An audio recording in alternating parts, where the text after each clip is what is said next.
So I purchased my 2019 Tesla Model 3 just about 2 months ago. And in that time, I realized that Tesla's made some upgrades to the latest 2021 Model 3s that make it so that this one is incredibly out of date. Also, after going through the entire used car buying experience of picking up this Model 3, I wanted to share some details with you about how you can potentially end up without regret, like me. So we're gonna go over the 5 reasons why you shouldn't buy a used Model 3. And in this video, I'm going to assume that you've already done the due diligence of knowing that you don't want a Model Y. This isn't for the people who picked up the Model 3 early on, realized that the Model Y was coming out, and then wanted it for its extra cargo room, its higher ride height, and the ability to move 7 human beings. Rather, this is already assuming that you know you want the Model 3, and I'm gonna give you 5 reasons why you should probably consider picking up a new one instead of a used one. And there are even a bunch of financial reasons to consider the new ones as well. And the 5th one is the one that you should probably pay the most attention to because it can save you the most amount of money. So let's start with number 1,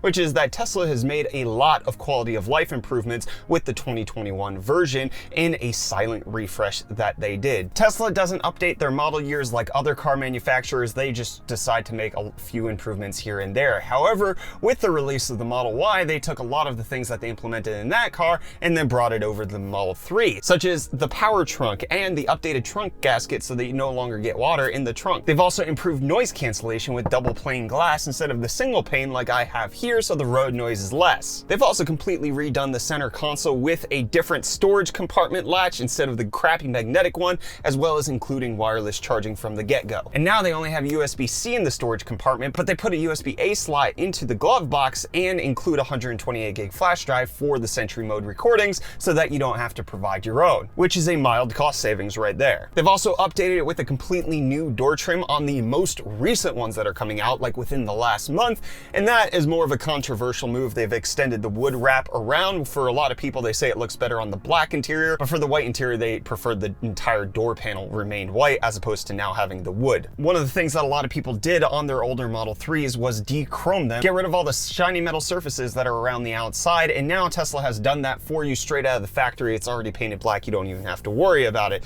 They've also included metal rings on the scroll wheels. They include a heated steering wheel, and they now also, most importantly, have better range and efficiency, partially thanks to the fact that they now have a heat pump for winter driving, which by measurement is about 3 times as efficient as the resistive heaters that are currently in my 2019 Model 3. Right now I live in Florida, so that hasn't really been a big deal, but I'm making a move to Pennsylvania, and that's going to make a huge impact on my winter capacity, and I'm kind of sad that I don't have it. They also made it so that the new Model 3s have an 82 kilowatt hour battery instead of the 78 here, so they are slightly more efficient that way. The new Model 3s are shipping with 353 miles of range, whereas this one that I bought only was quoted for 310, and the 2020 version was only quoted for 326. If there's any consolation of buying an older one, it turns out, at least according to this drag race video from CarWow, the old one is minutely faster, partially thanks to the fact that it has a smaller battery, therefore it weighs just ever so slightly less. So that's the stuff that Tesla intended to change. But now let's go ahead and talk about the second reason you shouldn't buy used, and that is because Tesla changes stuff if you buy from the dealership. This is probably the most complicated thing about buying a used Tesla. Since the car has a lot of software features, Tesla can remotely disable those, and they tend to do that when they sell the car at auction to other dealerships. So if a dealership buys a Tesla that has full self-driving, Tesla removes that so that the next purchaser has to buy it themselves. This is a way that they generate revenue and is one of the very scummy things that they do in their entire full self-driving program, because they don't let full self-driving transfer if you buy it. With this car, since it does have full self-driving, if I sell it and get another Tesla, that doesn't come with me, since Tesla says it stays with the car, unless they sell it at auction, in which case it doesn't come with the car. And there have been numerous reports of people buying at dealerships, seeing that the car actually has full self-driving listed in the software. The dealer claims that it does, but then when they activate it on the Tesla account, Tesla strips that because it wasn't ever supposed to be there. So even if you're at a dealership and you have all of the specs there, Tesla can just remove them. The only way to know exactly what you're gonna get with your Tesla car with its updated software is to buy it from Tesla directly, because of course it is. It's something you absolutely have to keep in mind. It's not something you have to worry about buying new, because you just get it from Tesla directly and it has all the features that you specified. And if you buy it used from Tesla, you can get this feature specified like that. This is a crummy practice that Tesla needs to stop. They either need to make sure that full self-driving stays with the car permanently, or they need to allow full self-driving to follow the driver. And with that $10,000 purchase, it continues along whenever you have a car. But Tesla can't make as much revenue that way, so they're not going to do it. But what's not a mess of software and finances is today's video sponsor, Ting. My friends, in case you haven't heard, Ting Mobile has some new plans that make your life so much simpler. And cutting your phone bill in half has never been easier. For low data users and families, Ting's Flex plan is a great choice. $10 a month for unlimited talk and text, and then just $5 per gigabyte. If you use less data one month, you pay less. It's that simple. It's also the perfect family plan, as mobile data is shared across all lines on one Ting account. If you need more data, you can get 5 gigabytes for $25 a month. And if you run out, you can always top up your plan with $5 per gigabyte of rollover data. And if you need even more, it's only $45 for an unlimited plan. Best of all, you still get the same top-rated customer service you'd expect from Ting, with no contract and nationwide coverage, as well as Discord support. It's simple to switch to Ting. You just head over to ufd.ting.com to check your current phone, create an account, and pick the plan that's right for you.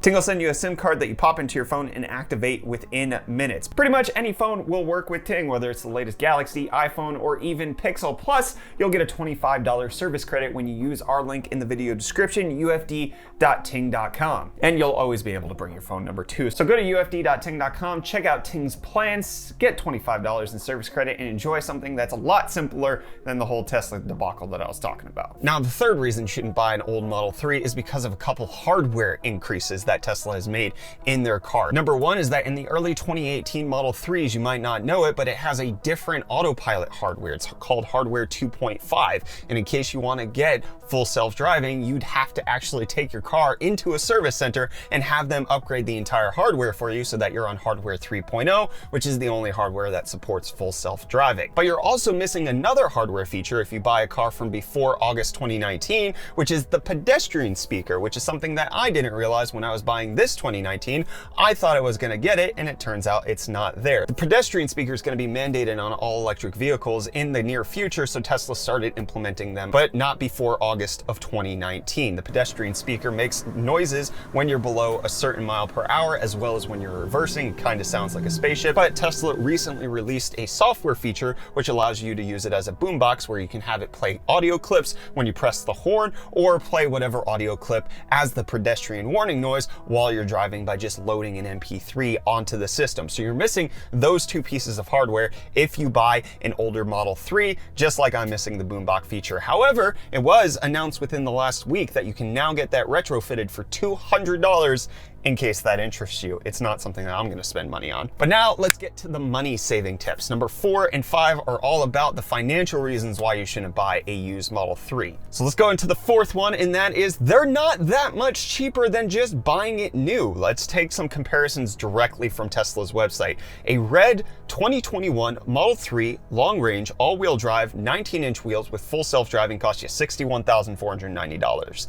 The 2020 version that they have used on their website with 2,500 miles, exact same specifications, except for worse range, is $60,200. So you're only saving $1,200. Now there is a little bit of a difference in there because the one you buy used comes with acceleration boost, which is another software feature that you have to worry about, which gives you a faster 0 to 60 time, and that costs you $2,000. So Tesla's including that, so that makes it $3,290 difference in case you want to include that, which is either a 2% depreciation or 5% depreciation, depending on which numbers you want to use, which isn't that much considering that a lot of other new cars lose a lot more than that in depreciation just by driving off the lot. But now let's take my car that I'm currently driving in. This is a red 2019 Model 3 long range all-wheel drive 18-inch wheels with full self-driving, and I bought it with 15,000 miles. It costs $50,600 versus just getting that same configuration $59,900 new,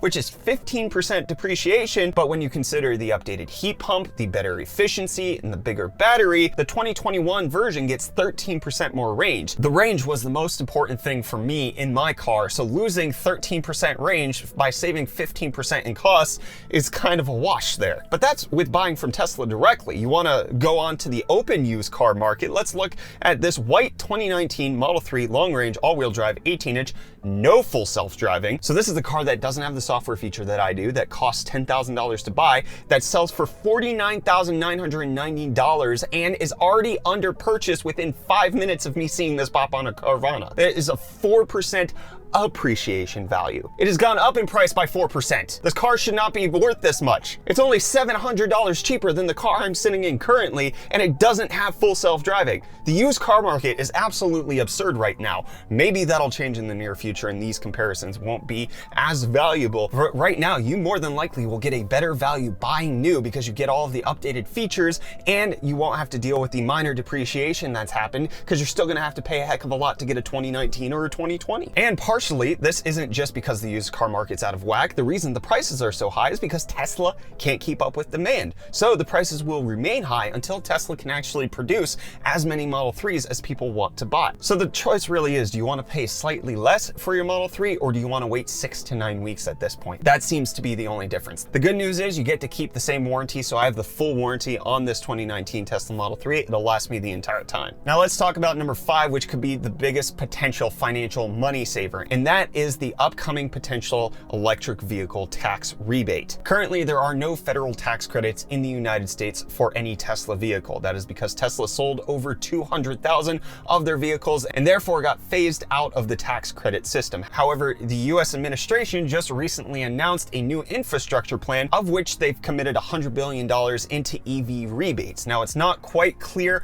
how much exactly is going to happen per car, but the current speculated and floated price is $10,000 per electric vehicle. And instead of it being a tax credit where you take that money off of your tax bill, it's looking to be a point of sale rebate so that the car will fundamentally cost $10,000 less to the consumer. Now, it's not entirely clear if this is going to pass the United States Congress, and there is no ETA of this rolling out, but it is possible that this could come out sometime in 2021. Whether or not it's worth it for you to wait for $10,000 in a potential rebate is up to you, but you could potentially have some big money savings by waiting for the new administration's infrastructure plan to go through. So those are the 5 reasons why you might not want to consider buying a used Model 3. There have been massive quality of life improvements brought to the 2021 version. Tesla does some shady things when it comes to selling their cars used outside of their own dealership. There are some hardware differences, as well as the fact that they're not that much cheaper due to the weird car market that's going on right now and the potential upcoming EV tax credit. So